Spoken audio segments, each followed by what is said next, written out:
Mesdames et messieurs, bonsoir. Merci de nous rejoindre pour ce nouveau numéro de Code 24, le magazine francophone de la rédaction de Futur TV, en partenariat avec France 24. Depuis plusieurs mois, la Chine rebat les cartes du football mondial. À coups de transferts mirobolants et de salaires indécents, le pays entend se tailler une place de choix sur ce terrain et attirer dans son championnat les plus grandes stars du ballon rond. C'est ainsi que l'Argentin Carlos Tevez, les Brésiliens Hulk et Oscar ou encore le Belge Axel Witsel n'ont pas résisté aux sirènes des clubs de la Chinese Super League et à leur richissime propriétaire. Un engouement qui s'explique par le goût immodéré de Xi Jinping pour le ballon rond. Grand fan de football, le président chinois en a fait une affaire personnelle et érigé ce sport en priorité nationale. L'objectif est double, faire de la Chine une superpuissance du ballon rond et faire du football un vecteur du nationalisme chinois.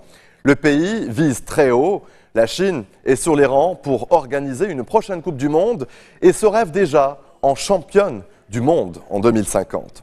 De Shanghai à Guangzhou, notre reporter Antoine Védéier a enquêté au plus près de ce nouvel outil du soft power chinois.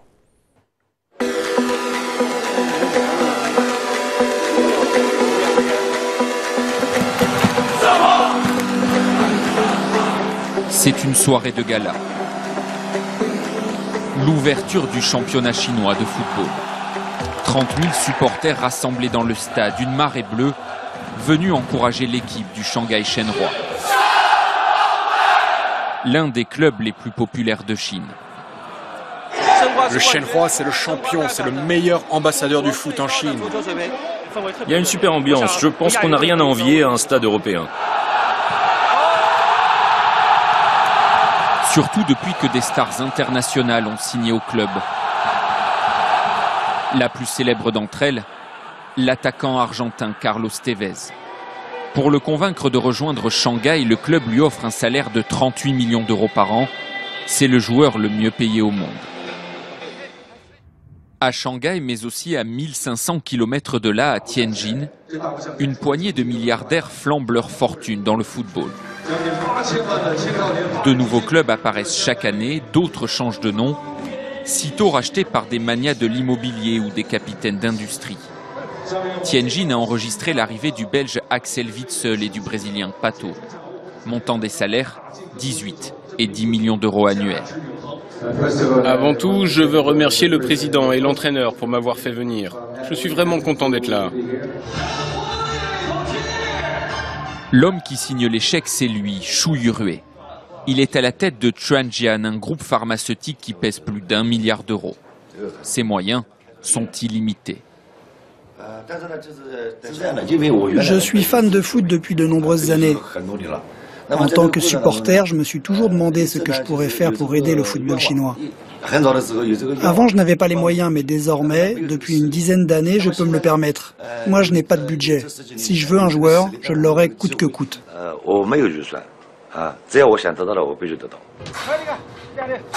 La Chine déroule le tapis rouge à ses joueurs étrangers qui ont accepté d'évoluer loin des projecteurs des grands championnats européens. Attirés par l'appât du gain, en attendant que d'autres stars du ballon rond se lancent aussi dans l'aventure. Je vois que la Chine a cette ambition de professionnaliser son football de jour en jour et je pense que le pays peut y parvenir, ce serait vraiment merveilleux. En Chine, on investit dans le football pour faire plaisir au président. Xi Jinping est un grand fan de foot. Dès qu'il le peut, il se met en scène, balle au pied, ou avec une star internationale comme ici avec Kun Agüero, l'attaquant de Manchester City. Je suis un fan de foot. Le foot chinois fait beaucoup d'efforts depuis longtemps, mais jusqu'à présent, on n'a participé qu'une seule fois à la Coupe du Monde. Une humiliation pour la deuxième puissance économique mondiale. Alors Xi Jinping a fait du développement du football une priorité nationale. Une planification sur 10 ans, comme seule la Chine sait faire. Le tout-puissant président chinois a même fait un vœu, organiser la Coupe du Monde en 2030 et la remporter dès que possible. À l'université du sport de Shanghai, Le professeur Liu Dongfeng suit de près l'engouement récent du pouvoir pour le ballon rond.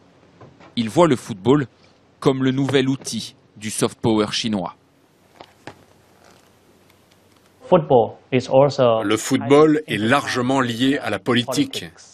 Et ça a beaucoup à voir avec la fierté nationale, vous savez. Ça fait aussi partie de la façon dont le président voit le rêve chinois. Devenir une superpuissance du football, c'est un rêve. En d'autres termes, ça doit aider la Chine à être à nouveau une grande nation. Pourtant, en Chine, le football ne serait pas une passion récente. Le sport le plus populaire au monde serait né ici, à Linzhi, une petite ville de l'est du pays, il y a plus de 2000 ans. Pour le prouver, les autorités ont ouvert ce musée l'an dernier. Ici, il y a une reproduction d'une partie de football que l'on appelait alors sudju. À l'origine, le sudju était une activité traditionnelle pratiquée par le peuple, puis progressivement, c'est devenu un loisir prisé, même de l'empereur. Le sudju, apparu vers 400 avant Jésus-Christ, serait donc l'ancêtre du football. Dans le musée, l'histoire défile. Les premiers crampons. Ici, le processus de fabrication du ballon avec des lambeaux de cuir. Et là, derrière cette vitrine, les premiers dribbles qui répondent à des noms bien poétiques. Voilà les gestes du sudju. Là, c'est la figure dite du retour de l'hirondelle. Et là, la fleur de lys balayée par les vents. Puis, sous ces portraits d'anciens hauts dirigeants de la Fédération internationale de football, une pièce plus moderne, le joyau du musée. Une plaque signée de la main de Sepp Blatter, l'ancien président de la FIFA, reconnaissant officiellement Linzhi comme le berceau du football. De quoi flatter la fibre nationaliste des visiteurs. Tous les Chinois savent bien que le football a été inventé à Linzhi. C'est bien connu. La propagande le rappelle régulièrement. Comment pourrait-on ne pas le savoir? Le football aurait été inventé à Linzhi. Pourtant, il n'y a pas un carré de pelouse à l'horizon. Mais les choses changent à toute vitesse. Un terrain de foot va bientôt sortir de terre et la ville aura ici son académie dédiée au ballon rond. Wei Dong est à la tête du projet. Il attend 600 joueurs dès cet été. Dortoirs, terrain d'entraînement, salle de classe. Cette structure est l'une des 20 000 écoles de foot qui doivent voir le jour en Chine d'ici 3 ans. Ordre du président. Nous suivons la volonté du président Xi Jinping. Les Chinois adorent le foot, donc nous faisons tout pour développer ce sport. Nous mettons en œuvre la politique de l'État en faveur du football.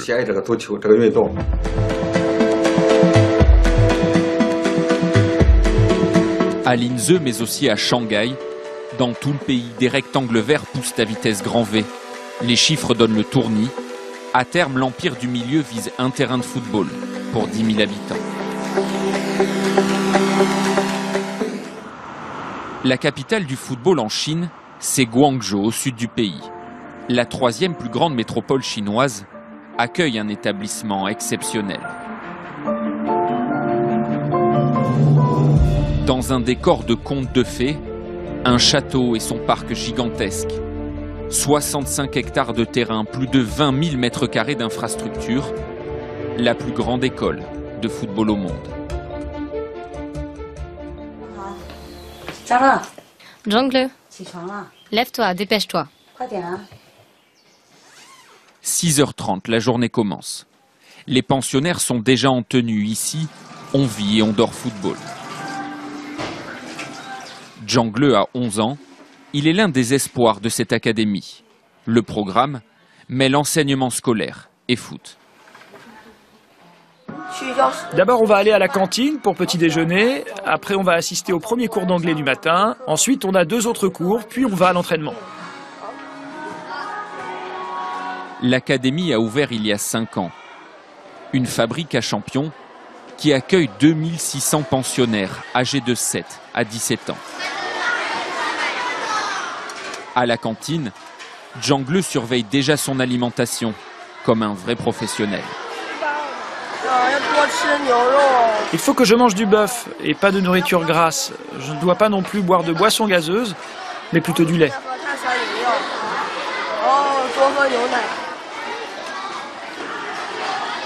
Avant de rejoindre l'entraînement, les enfants doivent passer par la salle de classe. Garçons et filles mélangés. Au programme pour débuter, 1 heure de cours d'anglais. Matière indispensable pour qui aspire à une carrière internationale. Zhang Le a bien retenu la leçon. C'est très important parce que quand je serai grand et que j'irai jouer des matchs à l'étranger, je pourrai communiquer en anglais avec les gens sur place.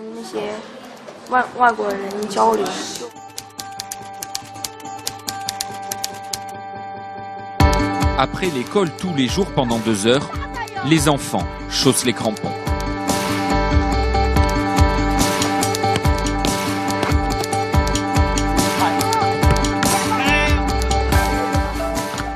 Je vais faire tout mon possible pour devenir un joueur professionnel et intégrer l'équipe nationale. J'aimerais que moi et tous les autres, on puisse jouer ensemble la Coupe du Monde. Puis plus tard, si je le peux, je jouerai en Allemagne, à Dortmund.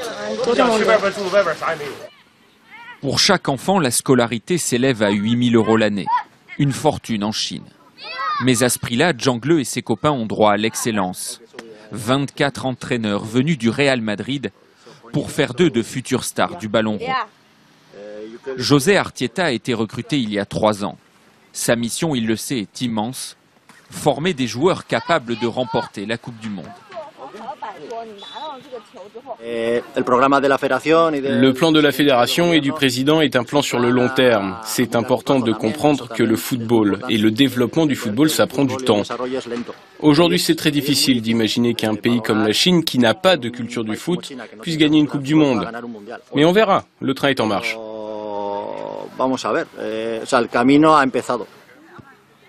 Pour y parvenir, la Chine dispose de moyens quasi illimités. L'école ici a coûté plus de 160 millions d'euros. Le prix à payer pour que d'entre ces murs éclose une star chinoise. Cette statue est là pour inspirer nos élèves, pour qu'ils deviennent de grands joueurs, qui pourront se battre sur le terrain et atteindre de bons résultats. Liu Jiangnan, le directeur de l'école, prend très au sérieux le mot d'ordre du président Xi Jinping. Si un pays est fort en sport, il est fort partout. Notre niveau en football ne correspond pas à la grande nation sportive que nous sommes, ni à la puissance économique que nous sommes. Donc notre grand peuple veut voir un niveau de foot à la hauteur de la grandeur de notre pays.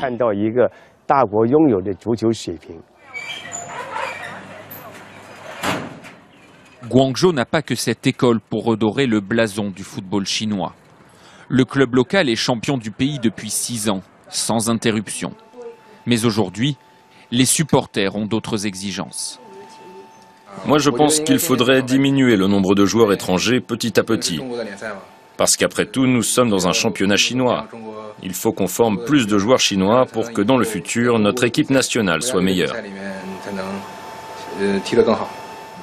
Message entendu par le propriétaire du club qui, il y a quelques semaines, faisait une promesse historique. Nous nous sommes fixé un objectif, qu'en 2020, tous les joueurs de notre équipe soient chinois. La Chine du foot entame tout juste sa révolution. Le pays se rêve en superpuissance du ballon rond. À Guangzhou, Zhang Le s'y prépare déjà, car le président Xi Jinping l'a prophétisé, l'ouverture de la Chine au football passera par les enfants. Restez des nôtres, on se retrouve après cette très courte pause. A tout de suite.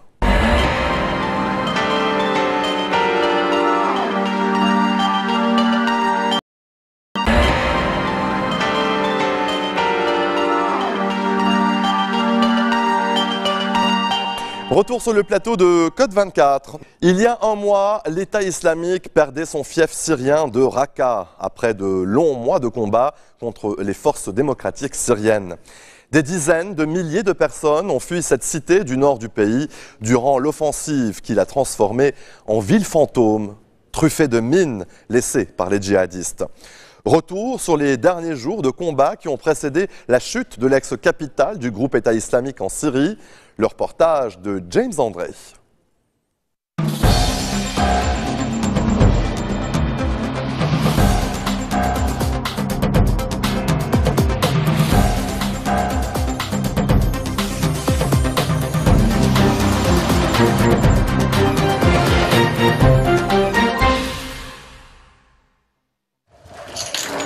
Nous sommes à Raqqa. Cette position de sniper des FDS, les forces démocratiques syriennes, domine la capitale du califat autoproclamé de Daesh en Syrie. C'est la ligne de front ouest de la bataille. Il y a quelques jours à peine, filmer en ville était passible de décapitation. Ok, faites-le, camarade. Les combattants de l'organisation État islamique qui terrorisaient la population sont désormais invisibles, tapis dans les bâtiments alentours. Une roquette vient de frôler l'immeuble. Chacun fonce à son poste de combat.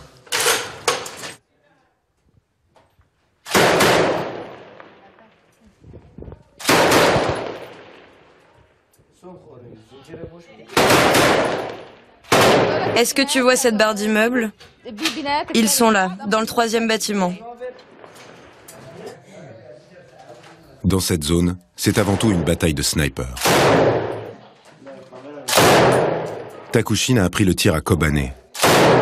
Cette jeune combattante a envie d'en découdre. On avance très doucement, on n'est pas pressé. Si Dieu le veut, on va libérer Raqqa. On veut les combattre en face à face, voir ce qu'ils ont dans le ventre. C'est leur dernière bataille.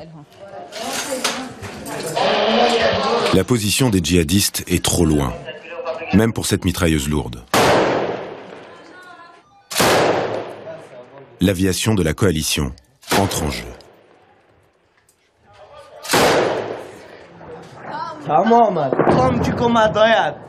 Parfait, c'est exactement les coordonnées que j'avais données. Nous avions communiqué la position des snipers de Daesh à la coalition. Ils sont arrivés et les ont frappés en plein dans le mille. 4 étages plus bas dans les rues, la situation est tendue. Ce combattant a été touché. Les FDS comptent sur quelques véhicules blindés, faits maison, pour évacuer les blessés et ravitailler la ligne de front en ville. De vieux 4x4 sur lesquels ont été soudées des plaques d'acier.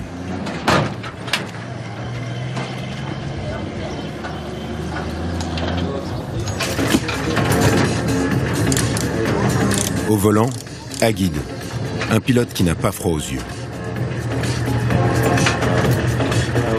La nourriture, l'eau, tout ce dont ils ont besoin, je transporte tout. Et même parfois, quand il y a des camarades blessés, je vais les chercher. Circuler à Raqqa est extrêmement dangereux. Les rues sont minées. Il ne faut jamais s'arrêter, sous peine d'être la cible d'une roquette anti-char. Lorsqu'il y a un obstacle, Aguid doit se débrouiller. Aujourd'hui, un baril barre la route.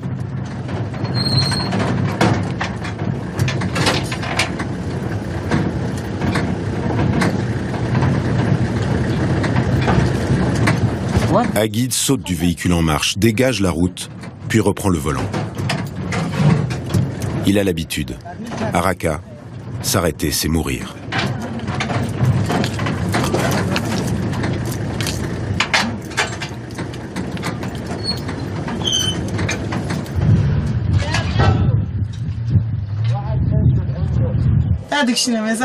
De l'eau, des fruits, des œufs, du sucre. Ça n'a l'air de rien, mais pour tenir en première ligne, ces denrées sont indispensables. Et Aguid risque chaque jour sa vie pour les livrer.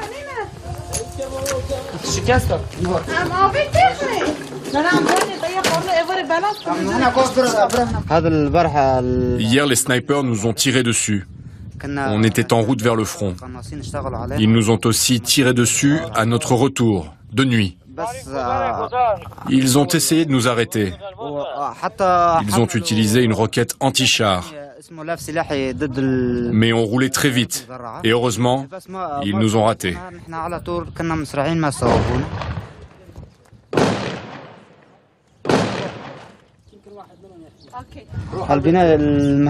Il y a encore des combattants de Daesh dans cet immeuble en ruine. Les snipers visent nos camarades. Ils ont riposté et puis il y a eu des civils qui sont sortis près d'ici et les djihadistes leur ont tiré dessus. Le commandant Zana revient d'une offensive qui a mal tourné. Les combattants avancent le plus souvent la nuit et au petit matin. Cette fois, Daesh a contre-attaqué. Aujourd'hui, on a avancé de 400 à 500 mètres. On a pris 2 rues. Et quand on a atteint notre objectif, ils nous ont attaqués de 4 directions différentes. Ils ont utilisé des voitures piégées, des douchkas lourdes et surtout des snipers. Nos camarades ont répliqué, la coalition a bombardé. Bien que les rues semblent désertes, quelques civils sont restés.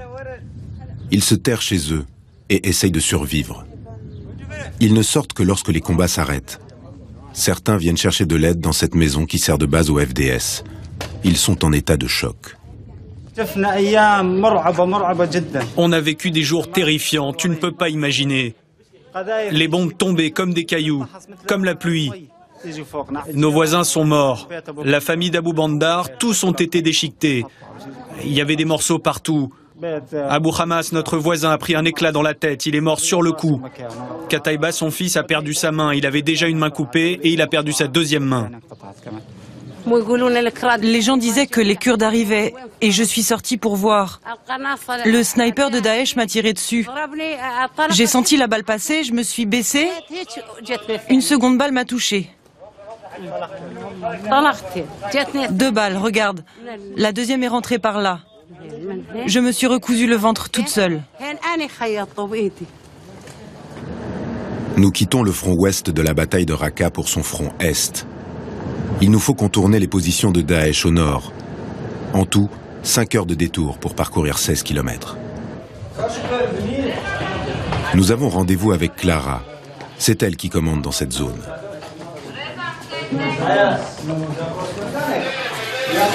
Équipée d'une tablette et d'une radio, elle envoie les hommes au combat. Ils vont se mettre en place pour avancer sur l'ennemi cette nuit.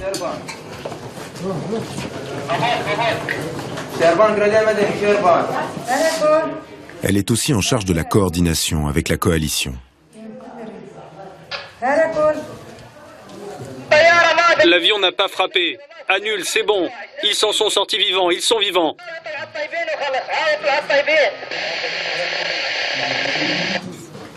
Sur sa tablette, une photo satellitaire de la ville où sont repérées en temps réel ses unités et les positions ennemies connues.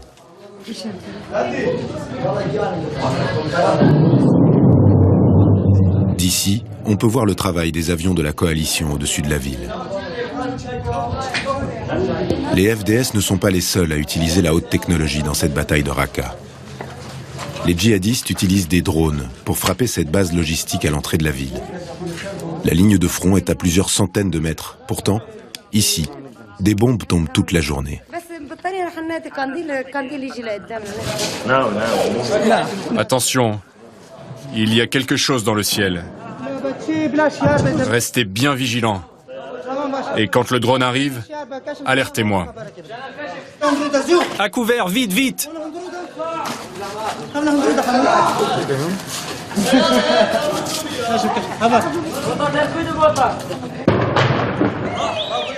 Cette position est frappée 15 à 16 fois par jour par les drones de Daesh. Ils sont petits et très difficiles à abattre. Clara nous en montre un qui a été détruit la veille.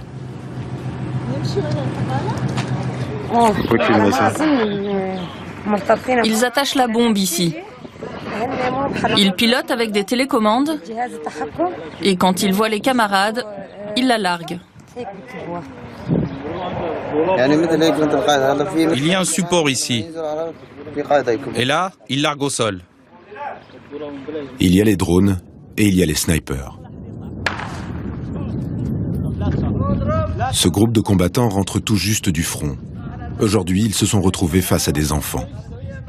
Dans la journée, ils nous envoient les enfants de Raqqa. On les entend crier, donc on sort et les snipers nous tirent dessus. C'est leur stratégie, ils nous piègent. Ils les appellent les lionceaux du califat. Ils sont entraînés par les djihadistes et ils leur lavent le cerveau.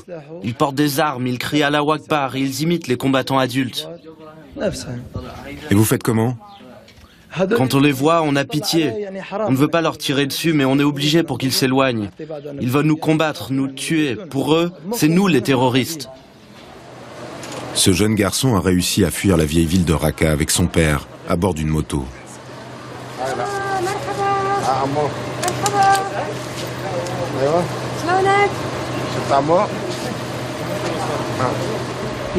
Depuis le 10e jour du Ramadan, il n'y a plus de pain.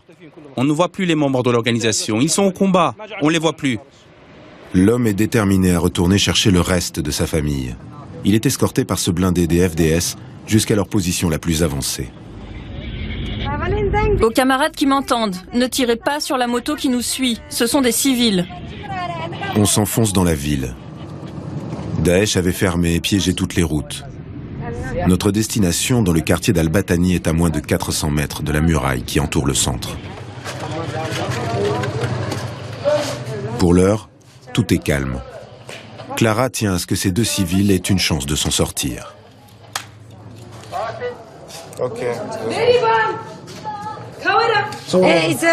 Si tu veux, laisse ton fils chez nous le temps de l'aller-retour. Non, c'est plus sûr qu'il reste avec moi. Vous y allez en moto? Oui. Je te donne de l'eau et des vivres. Prends-les avec toi.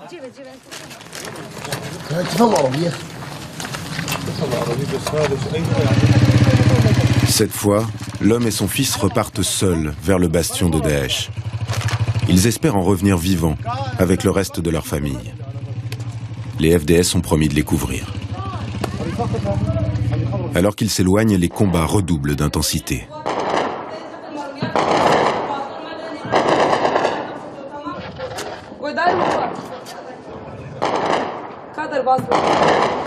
Camarade Kandil, tu es là?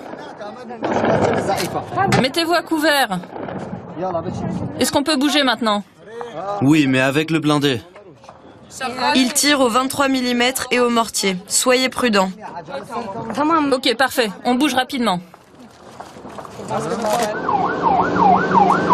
À l'arrière, 15 minutes plus tard, une ambulance arrive en trombe. À son bord, un combattant, blessé lors de l'accrochage. Il est traité dans cette boutique aménagée en hôpital de campagne. L'homme a été blasté par une roquette de mortier. Les FDS ne communiquent pas sur leurs pertes, mais le coût humain de la bataille de Raqqa sera élevé. Restez des nôtres, on se retrouve après cette très courte pause. A tout de suite.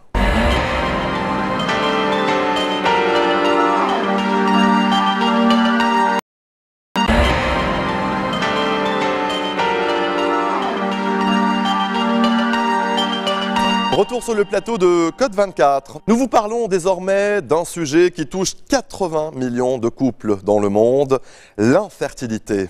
Pour beaucoup de femmes, bénéficier d'un don d'ovocytes est la seule solution pour tomber enceinte.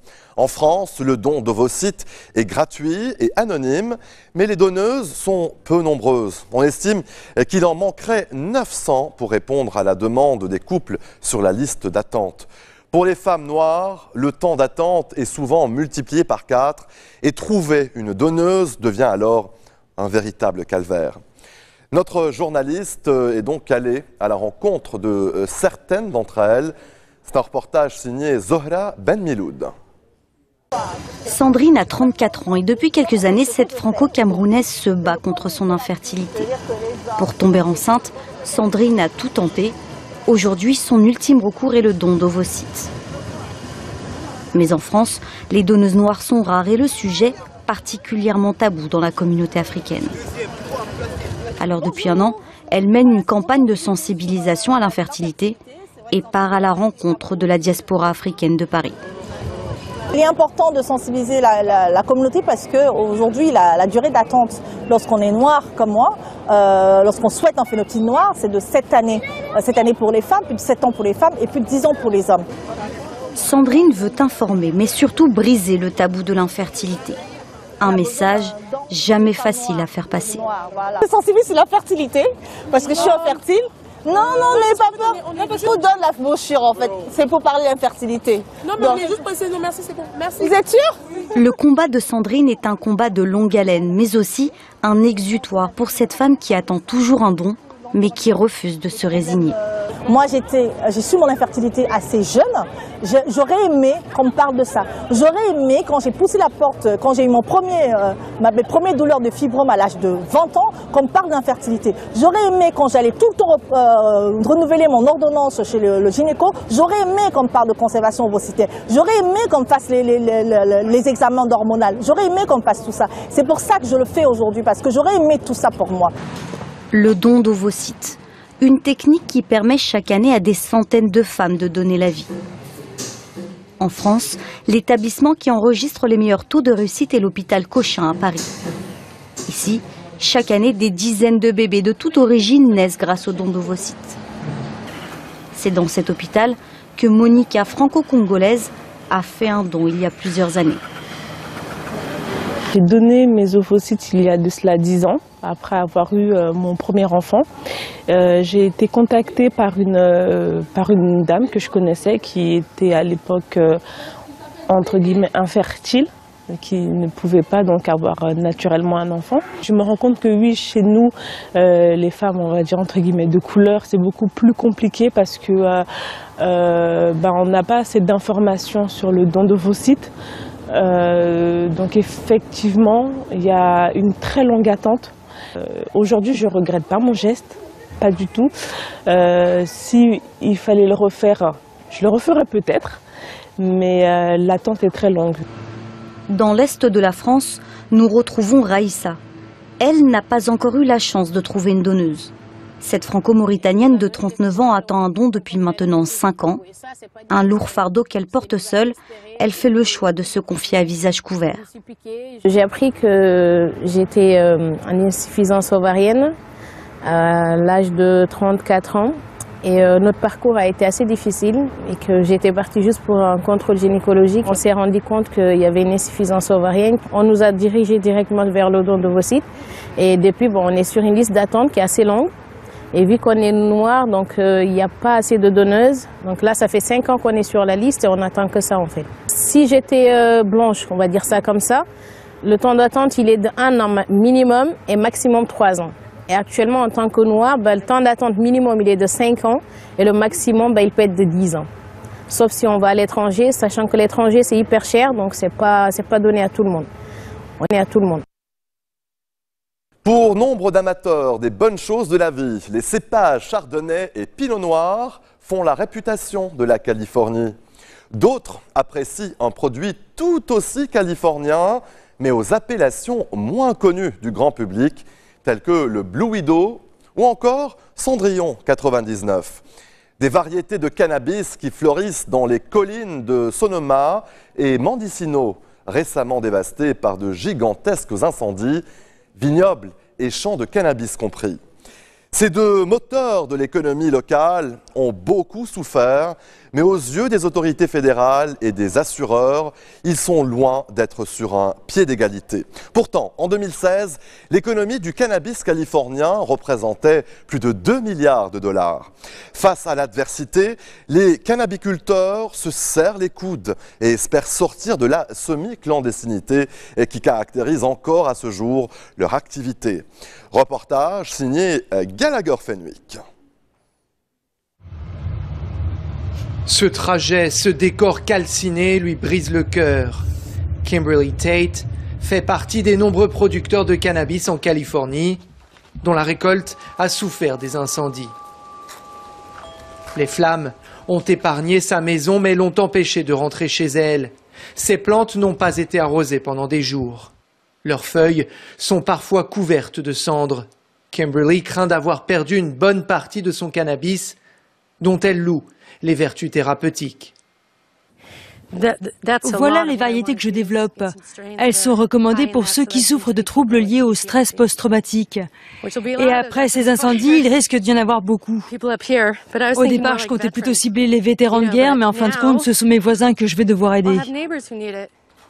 Après avoir été le premier État à légaliser le cannabis médical, la Californie vient d'autoriser son usage récréatif. Néanmoins, selon Kimberly, la culture de cette plante reste compliquée par ici. Elle affirme que les feux ne sont pas le seul défi auquel elle est confrontée. Il me reste des graines, donc je vais pouvoir relancer mes cultures. De toute façon, ce n'est pas la première fois que je dois repartir de zéro. On a connu ça lorsque la police a fait une descente. Ils se fichaient de notre PMI et ils ont tout coupé. Toutes mes génétiques, toutes mes variétés ont été détruites. C'était il y a 2 ans et demi. Donc oui, reprendre tout depuis le début, je connais. Et j'ai des graines, alors on redémarre. Le brasier, qui a englouti des milliers d'hectares, a également mis en lumière le sort d'une partie de la communauté du cannabis. Ron Edwards s'est bâti une réputation en produisant des variétés très répandues de la drogue douce. Il nous explique pourquoi les collines de la Californie du Nord ont longtemps attiré les cannabiculteurs comme lui. C'est un endroit isolé, à l'écart et pauvre en termes de ressources allouées par le gouvernement pour faire appliquer la loi. Vous avez des milliers de kilomètres carrés pour un tout petit poste de shérif. Ron veut que cet artisanat puisse enfin être reconnu et traité sur un pied d'égalité avec d'autres cultures. Il estime que cela permettrait de diminuer les risques liés à la production et à la vente du cannabis. Des progrès ont été réalisés dans ce sens, selon le propriétaire de la pépinière. Mais il se plaint de certaines règles qui restent en vigueur. Le service de gestion des eaux nous interdit de déboiser ou de défricher pour cultiver du cannabis. Ces règles strictes nous empêchent de bien délimiter nos espaces de culture et de bien les protéger des risques d'incendie. Ces conditions ont fait naître de vrais élans de solidarité dans cette communauté, selon Patrick King. Cet apôtre du cannabis et spécialiste de l'horticulture est fier de l'aide qu'il apporte à ses collègues. Il récupère, distribue les dons et utilise même l'une de ses serres pour abriter des oiseaux exotiques, rescapés des feux. C'est la saison de la récolte pour le cannabis et l'entrepreneur explique qu'il prévoit également de soutenir ses efforts. On soutient les cannabiculteurs en mettant à leur disposition des outils et tout ce dont ils ont besoin pour la récolte. Même s'ils n'ont pas d'argent, pas de problème, on partage. On a aussi un système de location, des machines pour la manucure du cannabis, on a même de la main-d'œuvre qui pourra vous aider avec la récolte. Ces marques de solidarité, les producteurs comme Kimberly en ont actuellement besoin. Comme elles sont mignonnes, ces chèvres. Salut Mika, ça va? On est sur le terrain de la fête foraine. Toujours dispo pour qu'on se voit? Elle a hâte de retrouver son distributeur pour lui confier ce qu'elle a pu sauver. Kimberly va remettre sa récolte à un centre de traitement et de revente du cannabis. Il est installé sur des terres rachetées à un vignoble californien. L'entreprise Flow Canna met en avant ses relations très étroites avec les producteurs locaux. On fait tout ce qui est en notre pouvoir pour réduire l'impact économique négatif de ces feux sur les producteurs. Concrètement, ça veut dire que nous mettons en circulation sur le marché leur cannabis qui est encore vendable, qu'on évite que leurs récoltes pourrissent ou se dessèchent. En ce moment, on leur fournit le maximum de services et d'assistance. Contrairement aux viticulteurs, les producteurs de cannabis n'ont généralement aucune assurance. La plante étoilée reste illégale au niveau fédéral. Il n'y a pas encore de chiffres précis sur les pertes, mais des champs entiers sont partis en fumée. Les vignes calcinées se remettront sans doute bien plus vite du désastre que leurs voisines, plus controversées. Restez des nôtres, on se retrouve après cette très courte pause. A tout de suite.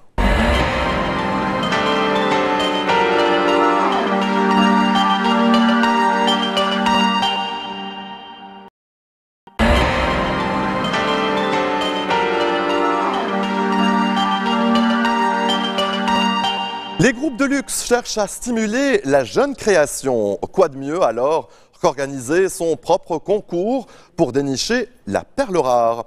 C'est le cas du LVMH Prize, créé par Delphine Arnaud et décerné depuis 2014 à la Fondation Vuitton par un jury prestigieux composé des directeurs artistiques des griffes LVMH. Cette année, Marine Serre a remporté le prix, une bourse de 300 000 € ainsi qu'un mentorat des équipes du groupe.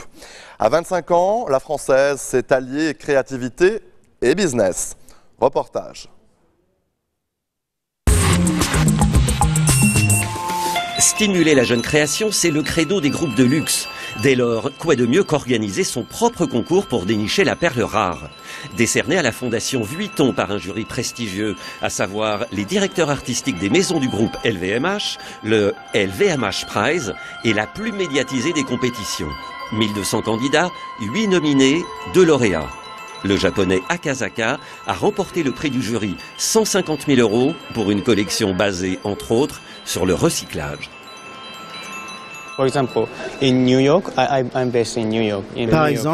York, moi je suis basé à New York. En été, dans les boutiques vintage, on coupe les jeans pour en faire des shorts. Et qu'est-ce qu'on fait des jambes? On les jette. Moi, je les récupère et je retravaille les fils pour en refaire un tissu. C'est donc un matériau 100% recyclé. Aucune mode ne se crée ex nihilo. L'anglaise Molly Goddard travaille sur des tendances empruntées au passé comme ses robes à smoke. Son compatriote, Nabil El Nayal, fait de même, mais avec des silhouettes de style élisabétain.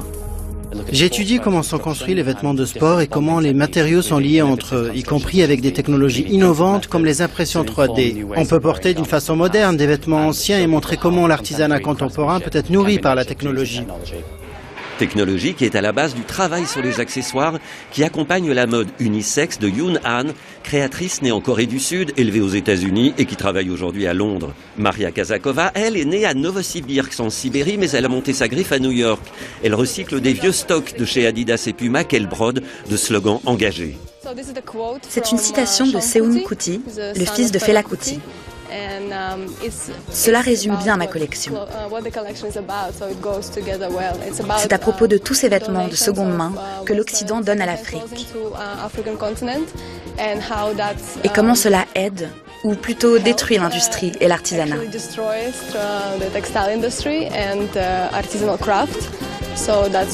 C'est le message que je veux faire passer. Il faudrait moins consommer et vraiment investir dans les vêtements traditionnels. Surgit alors la marraine de cette édition 2017 en pamoison devant la collection de la Danoise Cecilie Bansen. C'est tellement beau, oh mon Dieu. Rihanna, vêtue d'une robe de la collection croisière Dior 2018, qui adore également le travail du français Antonin Tron. Je travaille de manière très instinctive, c'est vraiment les matériaux qui guident le design, je travaille vraiment avec mes mains. Travail de drapé, oui, même si il y a un travail presque couture, ça reste une robe en jersey qui s'enfile comme un t-shirt en fait, et vous pouvez mettre dans votre valise, voilà. Tout comme Antonin Tron, l'autre française de la sélection, née en Corrèze, a fait ses classes dans une école de mode belge. Elle a travaillé chez Margiela, Dior et Alexander McQueen. Elle s'était déjà illustrée en mai dernier au Festival de Hyères où elle avait remporté le prix Galeries Lafayette. C'est vraiment une connexion entre le ready-to-wear, prêt-à-porter, sportwear, du coup pour cette collection-là, et le côté très couture et technique de la collection. Donc on est sur des zips, on a des pièces très faciles à porter, et à côté de ça on a un travail de pli, de surpiqûre qui est hyper élaboré, que ce soit dans la coupe ou dans les proportions qui sont travaillées. Et surtout, c'est des pièces faciles à porter. Donc, on perd pas l'attitude, on perd pas... Voilà, on a quelque chose... Facile à porter, cette chose, ça va pas aller à tout le monde non plus. Ben, pourquoi pas. Et vient le moment tant attendu. Roulement de tambour.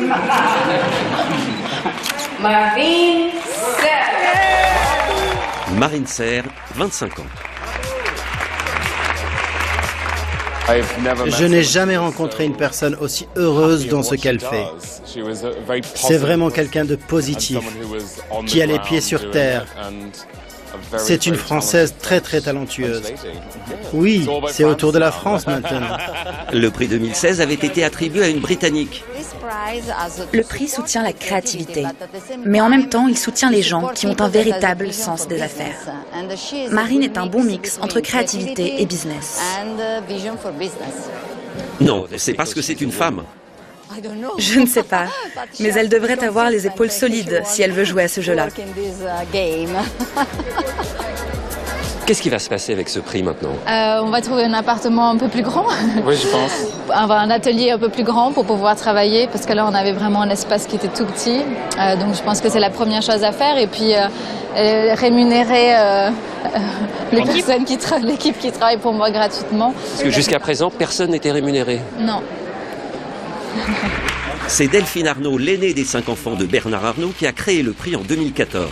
Marine va recevoir 300 000 €, mais au-delà de ça, une année de mentorat où elle travaillera avec des équipes de chez LVMH, des équipes dédiées, qui pourront répondre à toutes les questions que vous aurez. Et c'est vrai qu'on n'est que 2 dans cette société, c'est un peu difficile d'arriver à tout régler, quoi. Et vous, Karl, qu'est-ce qui vous a plu dans le travail de Marine Serre? La personne et surtout, j'aime bien son boulot parce qu'elle est française et moi je voulais que vu ce qui se passe en France, c'est tellement bien qu'il fallait une Française. Vive la France et je suis étranger. Depuis le début du concours, LVMH n'a engagé aucun des lauréats pour diriger une de ses maisons de mode. Mais avec Marine Serre, pourquoi pas?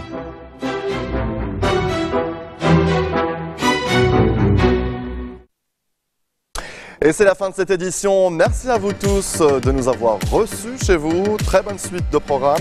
N'hésitez pas à nous envoyer vos commentaires à l'adresse qui s'affiche au bas de votre écran. Je vous dis à la semaine prochaine.